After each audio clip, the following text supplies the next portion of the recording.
भक्ति की वाणी 257।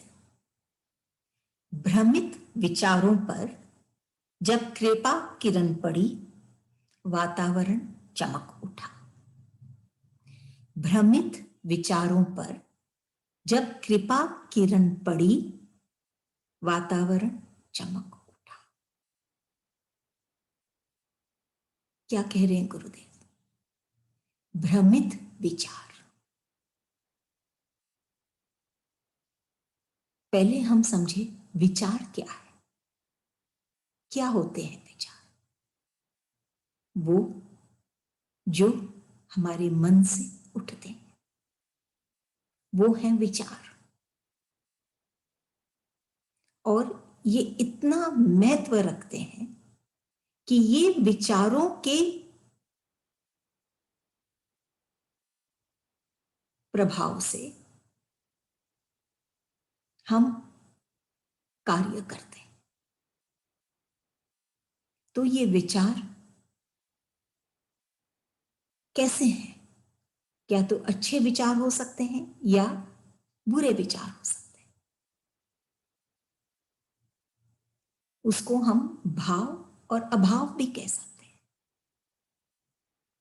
उसको हम भाव और विकार भी कह सकते हैं। ये विकार और कुछ नहीं, ये विचार है। कौन से विकार होते हैं? जैसे ईर्ष्या, घृणा, लोभ, मोह, मद। ये सब जो विकार हैं, ये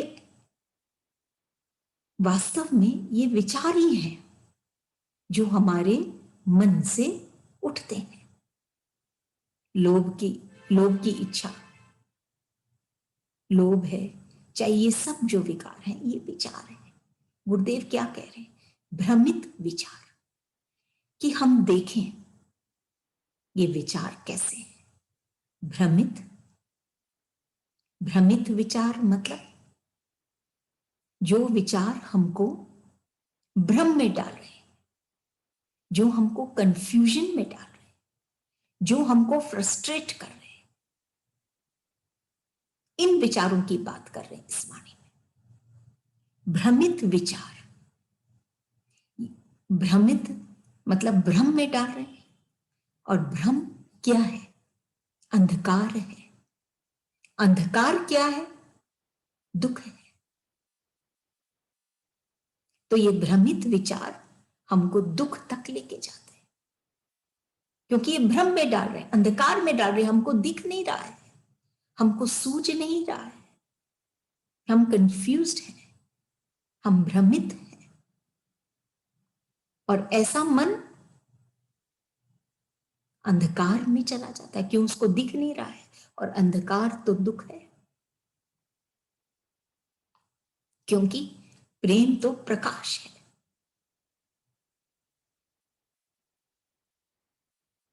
प्रकाश में दुख नहीं, सब सूझता है,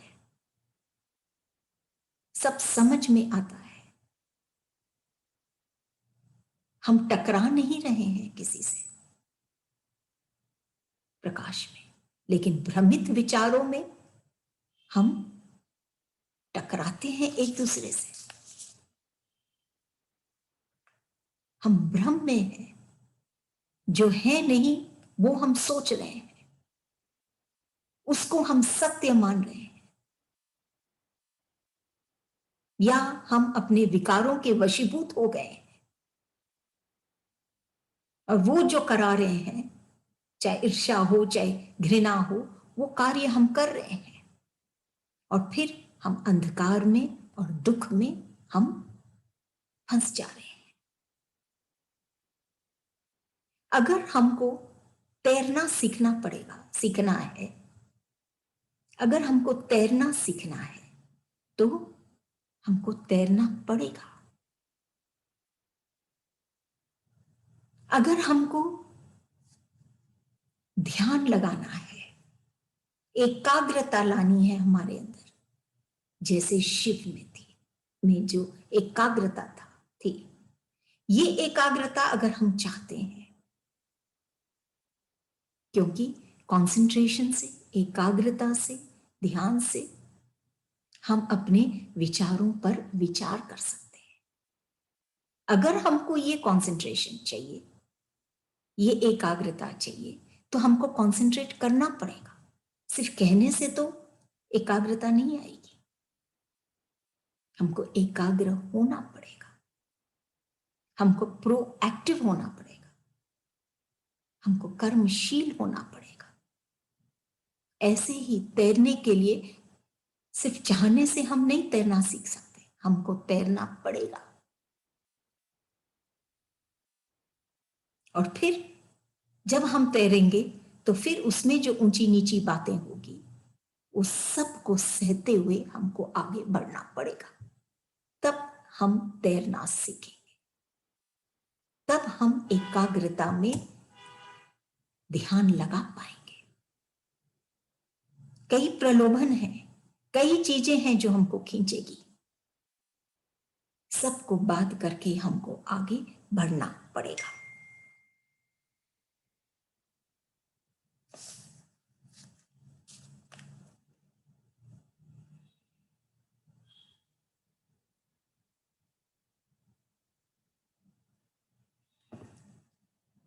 तो इसमें गुरुदेव क्या कह रहे हैं? भ्रमित विचारों पर जब कृपा किरण पड़ी, वातावरण चमक उठा। तो जो इस भ्रमित विचारों से ग्रसित है, उसका जीवन अंधकार में है, दुख में है। जब ऐसी स्थिति होती है, जब तब इष्ट की कृपा ही उसको ऐसी स्थिति से निकाल पाती है। क्या करता है इष्ट? उसकी कृपा क्या करती है? वो ये करती है, किरण पड़ी, वातावरण चमक उठा। उनकी जब इष्ट की कृपा पड़ती है तो ये जो अंधकार है भीतर में, विचारों के चलते, भ्रमित विचारों के चलते, अभाव के चलते, विकारों के चलते, जो ये भ्रमित विचार है, वो अंधकार प्रकाश में बदल जाता है और वातावरण चमक उठता है। जैसे बाहर में भी हम देखते हैं, जैसे प्रकाश होता है वैसे वातावरण चमक उठता है। सारे रंग, सारी बातें, सब कुछ, ये संसार का सौंदर्य स्पष्ट नजर आने लग जाती है। चमक उठता है ये संसार, ये प्रकृति, और अंधकार लुप्त हो जाता है, गायब हो जाता है। ऐसे ही यही वातावरण भीतर की बात है, ऐसा ही वातावरण भीतर है। अभी अंधकार है ये विचारों के चलते, हम दुखी हैं, हम चिंतित हैं, कुछ दिख नहीं रहा है, सौंदर्य ही नहीं दिख रहा हमारे जीवन का। जब तक हृदय में उत्साह नहीं, तब तक कुछ नहीं। आजकल एंटीबॉडीज की बहुत बातें चल रही है कि अगर हमारे शरीर में ये एंटीबॉडीज हों तो कोई इंफेक्शन नहीं लगेगी। ये एंटीबॉडीज ये इस इंफेक्शन से, इस वायरस से फाइट कर सकती है। ये तो मेडिकल बात है, दवाइयों से होती होगी या अन्य चीजों से हम ये एंटीबॉडीज डेवलप करते हैं। लेकिन ऐसे ही मन में सोच रहे थे कि जब हमको ईश्वर का प्यार मिलता है या जब हमको हमारे गुरुदेव का साथ मिलता है, अनुभव मिलता है, अनुभूति मिलती है, तो स्वतः ही हमारे बॉडी में ये एंटीबॉडीज डेवलप हो जाती है कि हम कोई भी परिस्थिति क्यों ना हो, कोई भी तकलीफ क्यों ना हो, हम उसका सामना कर पाते हैं। जो अपनी दिक्कतों का सामना कर सकता है, वही तो तप है। और तप क्या है आज के जीवन में?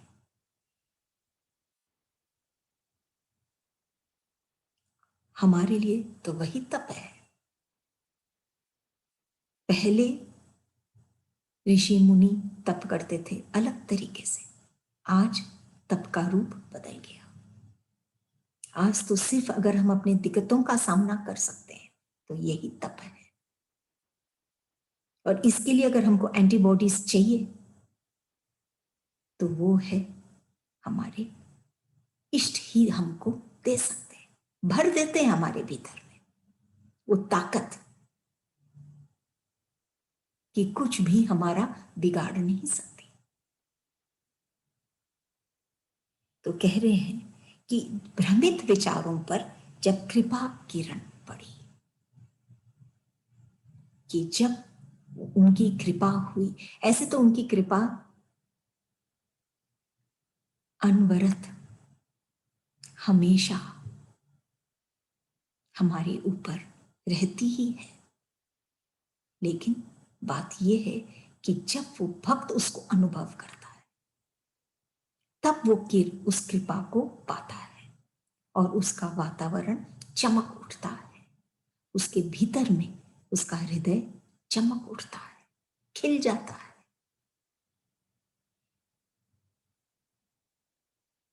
अगर सूर्य उदय हो रोज और वो अपनी किरणें नहीं बिखेरे,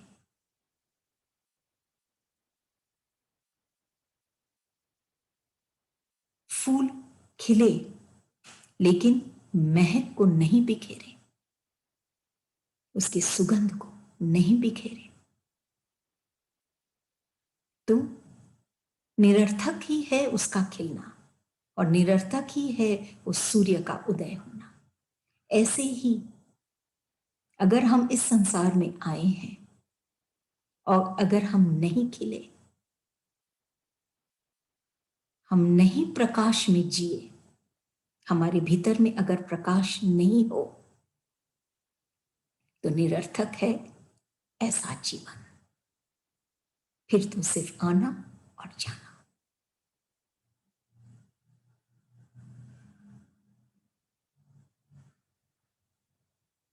अमर तो वो होते हैं जो प्रकाशमय होते हैं, जिनका वातावरण चमक उठा है, वो अमर होते हैं। और वो सिर्फ उस स्थिति में तभी पाते हैं जब कृपा दृष्टि अपने इष्ट की वो अनुभव करते हैं, तब उनका भीतर प्रकाशमय हो जाता है और वातावरण चमक उठता है, खूबसूरत हो जाता है। एक जितना सुंदर दृश्य बाहर में हम देखते हैं जब प्रकाश होता है अंधकार से,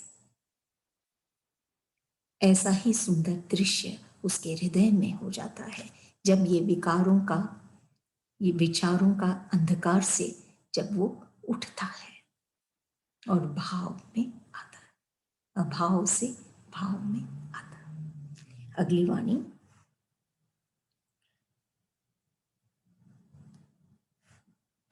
टू 258। निरर्थक अर्थ लगाते, अर्थ पदार्थ कहां पाते? निरर्थक अर्थ लगाते, अर्थ पदार्थ कहां पाते? इस वाणी में क्या कह रहे हैं गुरुदेव? निरर्थक अर्थ लगाते कि ये मनुष्य अपने ही हिसाब से अर्थ लगाता है अपने जीवन का। अब बात है अर्थ, अर्थ के दो अर्थ हैं। एक है कोई भी शब्द का मीनिंग अर्थ, और एक अर्थ है धन। अर्थ शब्द धन को भी दर्शाता है, धन को भी हम अर्थ कहते हैं।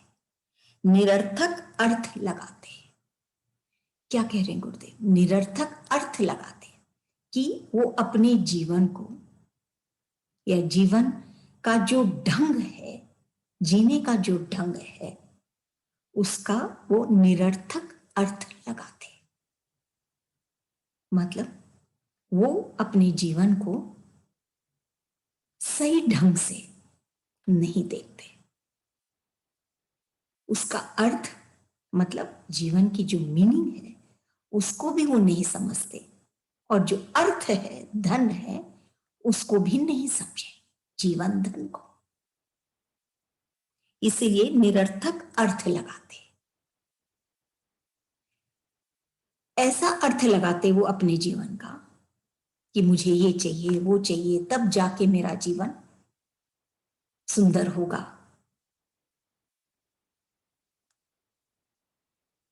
ये स्थूल के धन के पीछे, पदार्थों के पीछे, वो उसी को हासिल करने में वो अपना जीवन बिता देता है। निरर्थक अर्थ लगाया वो अपने जीवन का, वो सार्थक नहीं है, वो तो निरर्थक है। पूरा जीवन उसी को महत्व देके लास्ट में वो क्या पाया? सब कुछ तो यहीं छोड़ा, कुछ नहीं पाया। निरर्थक ही अर्थ लगाया, गलत अर्थ लगाया, निरर्थक ही लगाया, कुछ नहीं पाया। लेकिन अगर वो सही अर्थ लगाता अपने जीवन का, अब ये अर्थ, दोनों अर्थ, अपने जीवन का मतलब, जीवन की सार्थकता, वो अर्थ लगाता, जीवन की सार्थकता का अर्थ लगाता, या जीवन धन का अर्थ लगाता, का अर्थ लगाता, तो जीवन उसका सुंदर होता। अर्थ पदार्थ कहां पाते? क्योंकि उसने निरर्थक अर्थ लगाया। वो अर्थ और पदार्थ कहां पाते? अब ये कौन सा अर्थ और पदार्थ की बात कह रहे हैं गुरुदेव? ये सेकंड हाफ में, जब वो इष्ट का हो जाता है, जब वो सही अर्थ लगाता है अपने जीवन का और अपने इष्ट का हो जाता है, तभी वो सही अर्थ लगा पाता है। तब ये सारा संसार उसको ईश्वर में दिखने लग जाता है। हर एक पदार्थ, पदार्थ स्थूल की जो चीजें हैं, हर एक पदार्थ और हर एक अर्थ का वो तभी सही अर्थ लगा पाता है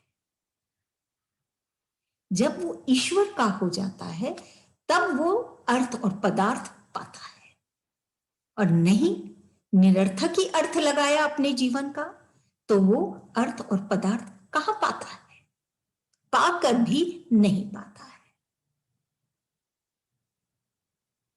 पा तो लिया पदार्थ, लेकिन निरर्थक। पदार्थ पाया, लेकिन असली अर्थ और पदार्थ तो वो आनंद है जो उसने नहीं पाया। सिर्फ पदार्थ पाया, आनंद नहीं पाया। लेकिन अगर वो अपने जीवन का मूल्य, अर्थ, मीनिंग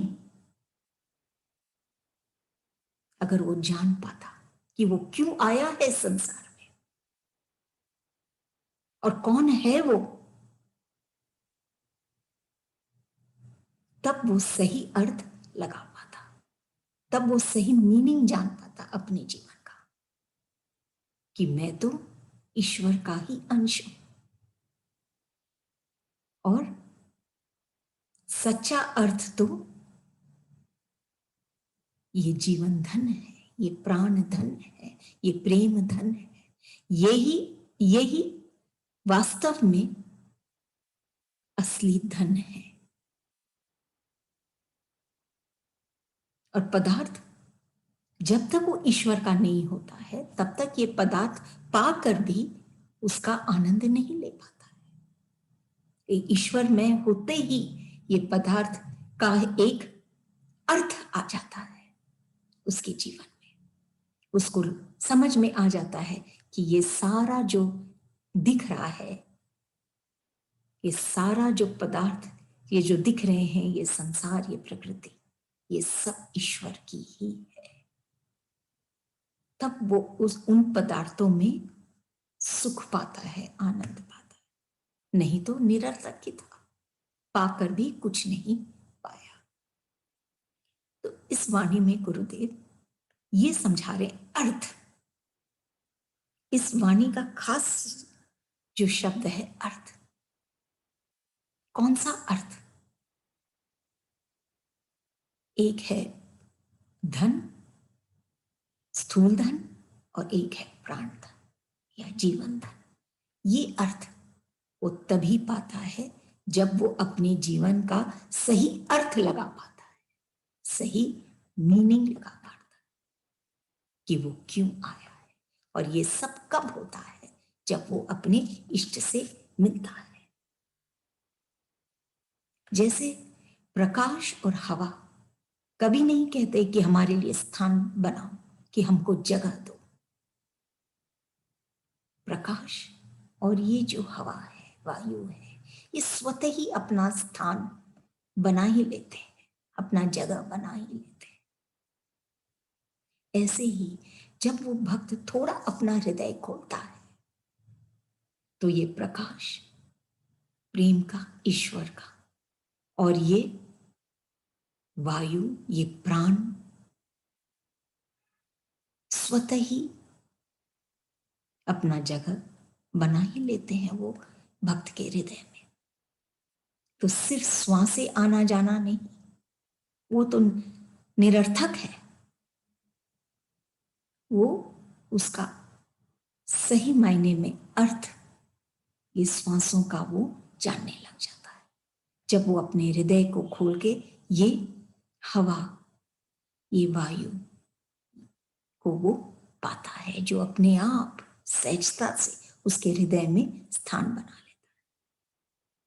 तब वो ये निरर्थक अर्थ नहीं लगाता अपने जीवन का, और सार्थक अर्थ अनुभव करता है अपने जीवन में। अगली वाणी 259। धन के लिए तुम आए, किंतु मैं तो तुम्हारे ही लिए आया। धन के लिए तुम आए, किंतु मैं तो तुम्हारे ही लिए आया। यहां पर किसकी बात कर रहे हैं गुरुदेव? धर्म के लिए तुम आए। ईश्वर तो धर्म के लिए ही आते हैं कि जब इस संसार में अधर्म होने लग जाता है या ऐसी स्थिति हो जाती है जो गलत है, तब ईश्वर आते हैं, खुद ईश्वर आते हैं। तो कह रहे गुरुदेव धर्म के लिए तुम आए कि जब भी कोई भी अधर्म की स्थिति बनती है इस संसार में, तब ईश्वर खुद आते हैं। लेकिन किंतु मैं तो तुम्हारे लिए ही आया, तुम्हारे ही लिए आया। लेकिन एक जो संत होता है या एक जो भक्त होता है, वो तो ईश्वर के लिए ही आता है। वो इस संसार में जैसे ईश्वर आते हैं तो जो अधर्म है तो वहां वो नष्ट करते हैं, अधर्म को सजा देते हैं। लेकिन एक संत आते हैं ईश्वर के लिए, ईश्वर के ही भाव से वो सजित हैं। उनके भीतर सिर्फ ईश्वर के ही भाव है, भगवान के ही भाव है। तो वो जब आते हैं वो भगवान के लिए ही आते हैं, वो भगवान ही है, शायद भगवान के लिए ही आते हैं। तो वो क्या करते हैं? ये जो अधर्म होता है या किसी के भीतर में गलत भावनाएं होती है, अभाव होता है, या ये विकार विचार होते हैं गलत भ्रमित, तो वो ऐसा कुछ करते हैं कि ये अपने आप सुंदर भावों में बदल जाते हैं। कुछ करना नहीं पड़ता, वो स्वतः ही बदल जाते हैं। जैसे पत्ते, जब कोई को चढ़ के गाछ पर पत्तों को गिराना नहीं पड़ता, स्वतः ही पत्ते सूख कर नीचे गिर जाते हैं। ऐसे ही जब हम कोई कोशिश करके, अगर हम कोई चीज छोड़ना चाहते हैं, अधर्म या कोई भी बात हमारे भीतर में, ये विचार विकार, ये अधर्म की बातें जो हमको कष्ट पहुंचा रही है, अगर हम उसको खुद छोड़ना चाहते हैं और ये कहते हैं कि हमने तो छोड़ दिया या हम तो तोड़ दिए पत्तों को, तब इसमें अहंकार ज्यादा आती है। लेकिन जब हमको प्रेम मिलता है तो ये सूखे भाव, जैसे वो सूखे पत्ते स्वतः ही गिर जाते हैं और हम हरे भरे फिर से हो जाते हैं। हमको चला के ये कार्य करने की कोई आवश्यकता नहीं कि हम छोड़ेंगे, हम चेंज करेंगे, हम करेंगे। इसमें सिर्फ अहंकार ही, हम अहंकार को ही बढ़ाते हैं, हमारे मैं को ही बढ़ाते हैं। मैंने छोड़ा, मैं ये काम करना छोड़ दिया, मैंने तो ये छोड़ दिया। लेकिन जब ऐसा यही काम संत करते हैं, वो इतना प्रेम देते हैं कि ये जो सूखे या जो गलत बातें हैं जिससे हम सूख रहे हैं, हम शुष्क हो रहे हैं, हम नीरस हो रहे हैं, वो स्वतः ही गिर जाते हैं, स्वतः ही हट जाते हैं और हम फिर से हरे भरे हो जाते हैं। तो इसमें गुरुदेव कह रहे हैं, धर्म के लिए तुम आए किंतु मैं तो तुम्हारे लिए ही आया। वो संत जो है वो ईश्वर के लिए ही आया, वो हर वक्त ईश्वर के साथ जुड़ा है, इसीलिए वो ईश्वर का ही कार्य कर पाता है। लेकिन कैसे? बिना नष्ट किए, बिना अहिंसा के, बिना हिंसा के, बिना कोई ऐसे, वो हमारे विचारों को और सबको नष्ट कर देता है। सिर्फ एक संत में ये शक्ति है कि वो इस स्थिति को प्राप्त कर सके, क्योंकि वो ईश्वर के लिए ही आया है, वो ईश्वर का ही काम है कि अधर्म से धर्म की ओर जाना।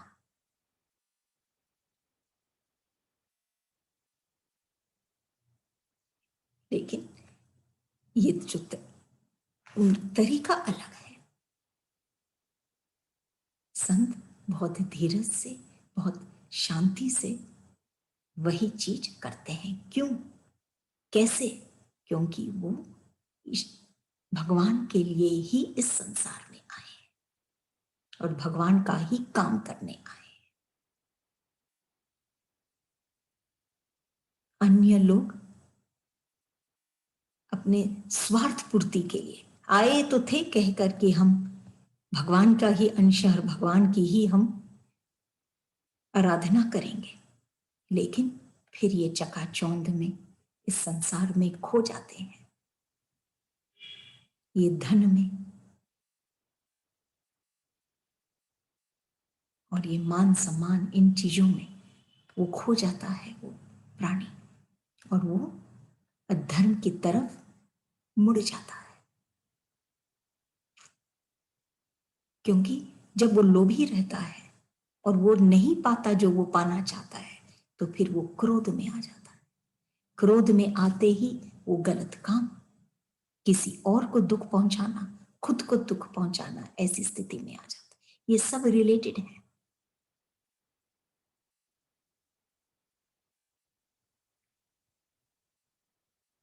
जो हम चाहते हैं हम नहीं पाते हैं, तो स्वतः ही हमारे अंदर ये ईर्ष्या और ये सब उत्पन्न हो जाती है। और फिर हमारे कार्य जो है वो भी उसी से ही प्रेरित होते हैं, गलत भावनाओं से, गलत विचारों से। तो जब संत की शरण में हम आते हैं तो हम देखते हैं कि ये सब जो हमको सुखा रहे हैं, ये सब जो बातें हैं, ये स्वतः ही सुख सुख के गिर जाते हैं। तो इसमें गुरुदेव ईश्वर की और एक संत की बात कह रहे हैं कि धर्म के लिए ईश्वर आते हैं, लेकिन संत तो ईश्वर के लिए ही आते हैं। कार्य दोनों के एक ही है। 260 अगली वाणी, यह दाहिना यह बायां, मैंने तो दोनों तुम्हारे लिए मिला दिए, तुम ही जानो पाप और पुण्य। दाहिना और बाहिना, बाया, लेफ्ट एंड राइट, दोनों एक्सट्रीम्स।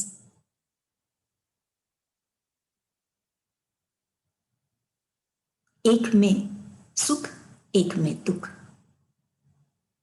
एक में लाभ, एक में हानि, एक में दिन, एक में रात। ये सब एक्सट्रीम केसेस हैं। लेकिन गुरुदेव क्या कह रहे हैं?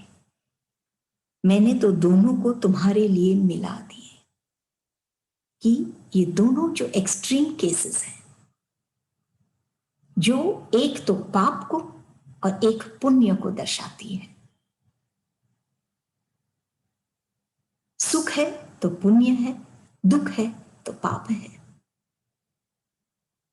दिन है तो पुण्य है, रात है तो पाप है, अंधकार है।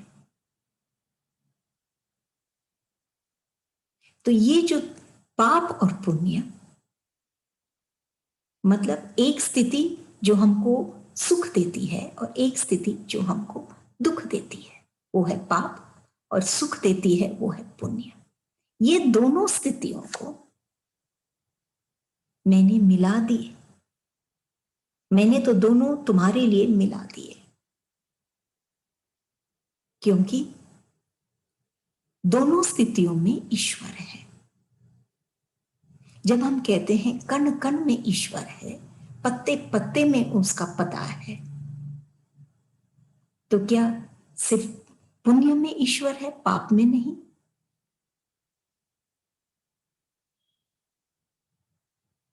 रस पाप में भी है, रस पुण्य में भी है। रस अमृत में भी है, रस विष में भी है। इसको समझना होगा। रस दोनों एक्सट्रीम्स में है, लेकिन जब हम इसको मिला देते हैं तो ये न्यूट्रलाइज हो जाती है, इसका कुछ नहीं बचता।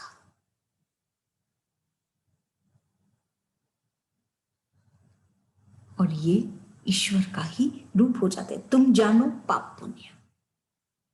जब हम मिला दिए तो हमको नहीं पता कि अभी पाप की स्थिति में हम हैं कि पुण्य की स्थिति में है। न राइट रहा न लेफ्ट रहा, हम दोनों को मिला दिए। ऐसे भी जब हम प्रार्थना करते हैं, आराधना करते हैं इष्ट की या भगवान की, तो हम दोनों हाथों को मिला लेते हैं। ये इसी चीज का प्रतीक है कि हम अपने दोनों एक्सट्रीम्स, सुख और दुख, रात और दिन, अंधकार और प्रकाश, हर एक चीज को हम मिला दिए और हम प्रभु के साथ एक हो गए। उसके बाद वो संध्या में होता है ये मिलन। फिर ना तो दिन है और न रात है, न तो पाप है न पुण्य है, न दुख है न सुख, सिर्फ दुख है और न सिर्फ सुख है। तब वो भक्त कहता है तुम जानो पाप पुण्य। अब मेरी क्या स्थिति है तुम जानो, मैं नहीं जानता, क्योंकि मैं तो दोनों स्थितियों को मिला दिया। मेरे बस में नहीं है कि मैं सिर्फ सुख में या पुण्य में या प्रकाश में मैं रहूं। ये दोनों हाथ, लेफ्ट एंड राइट, ये इसी एक ही तन के दो के हिस्से हैं। तो ये मेरे बस में नहीं है कि मैं एक को छोड़ दूं। इसीलिए वो भक्त कहता है मैंने तो दोनों को मिला दिया। अब तुम जानो पाप और पुण्य। भक्त के हाथ में नहीं है, क्योंकि ये तो दोनों उसके हाथ है, दुख भी और सुख भी, और पाप भी और पुण्य भी। कोई सिर्फ पाप नहीं करता रहता, कोई सिर्फ पुण्य ही नहीं करता रहता, दोनों ही स्थितियां हैं। इसीलिए मैं तो मिला दिया। अब तुम जानो पाप और तुम जानो पाप हो चाहे पुण्य हो। इस तरह से वो कंप्लीटली खुद खाली हो गया, क्योंकि जब तक वो बांस खाली नहीं होगी भीतर से, तब तक उसके अंदर से वो ध्वनि, मधुर ध्वनि नहीं निकलेगी। अगर वो पाप से या पुण्य से अगर वो भरा हुआ होता तो वो मधुरता नहीं पाता। पाप से भी चाहे पुण्य से जब वो खाली हुआ, जब कोई एक स्थिति नहीं रही, तब ईश्वर की ही बात हो जाती है, ईश्वर का ही अनुभव रहता है। फिर कंप्लीटली ईश्वर का फिर काम हो जाता है कि वो उस भक्त को कैसे आगे